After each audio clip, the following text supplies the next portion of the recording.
Hey everybody, welcome to my channel. I'm Hannah Faye, and today we're going to talk about datamoshing. Datamoshing is the process of corrupting a video file so that when you play it back, it has this super glitchy, trippy effect.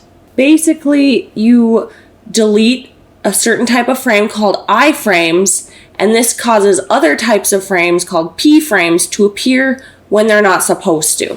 There's also b frames, but honestly, you just need to know what iframes are for this tutorial. So now I'm going to go through the process of how to create a Datamosh video. I use a free program called, and I'm probably going to slaughter this, Datamoshing. I use version 2.5.6, which is quite a bit of an older version, but the newer versions, you don't get the same effect because, like I said, this process is actually corrupting a video, and so the newer versions of Datamoshing have little processes that actually fix the video, so you get kind of a glitchy video, but it's not the full-on cool trippy effects that we're gonna make today.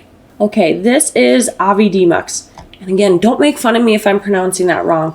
I don't know how you pronounce AVI. I'm assuming that's what it's named after, the AVI file name. Anyway, go to File, Open, and find your video file that you want to use. You might get a little pop-up that is asking for confirmation if you're using a H2.264 type file. Go ahead and hit No. Okay, so I have just created this very short, it's like 28-second long video when I was walking my dog this morning. So go over here under Video, where it says Copy on this drop-down list. Select MPEG-4ASP XVID and then hit Configure, and then go to the Frame tab, and where it says Maximum iframe Interval, change this to as many 9s as it will allow you to put in there. So that's 9 9s, and hit OK. Now go to File, Save Video, and it might take a few minutes to encode. Once that is done exporting, you're going to open that file. Now you can go back under Video and change it back to Copy. So now we're going to start the process of deleting iframes. So this very first frame of your video will be an iframe. Leave that alone. Do not delete this iframe. This is an essential iframe that you need. If you delete it, you might not get a playable video at all. So just leave that one as it is, okay? And then you're going to use these little left and right arrows to take you frame by frame. So I have a shorter video. This one's 28.5 seconds long, and it has 1,704 frames. So keep that in mind that this can be a bit of a tedious process. So right here, it says frame type I.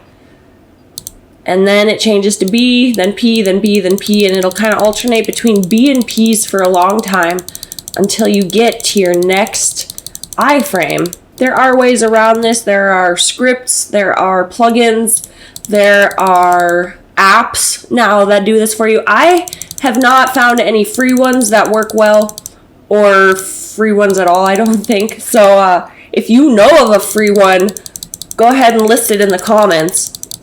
Okay, so we found the iframe. So what you do now is you hit this first one, that little button that says A, go forward one frame, hit B, so it has selected the frame that is the iframe, and then hit delete on your keyboard. And that's all that you do. See, then when you go back, you see that the iframe is no longer there. So do this for the duration of your video. Okay, I just made kind of a revelation.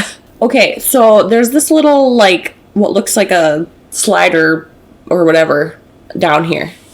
So when you move it, it actually moves to the next iframe. So you don't have to go click frame by frame. When you have deleted iframes to your heart's content, save it again. Go to File, Save Video. And then you might get a pop-up that says question. You may need a smart copy. Enable it. Hit No. Then it should say File 1 has been successfully saved. Here is the finished product. You can see there's lots of glitches, lots of breaks in the video, and lots of textures and colors that shouldn't be there, but they are. And that's all there is to it. That's how you create a Datamosh video. I hope you guys liked the video. Thanks for watching. I'll see you next time. Bye.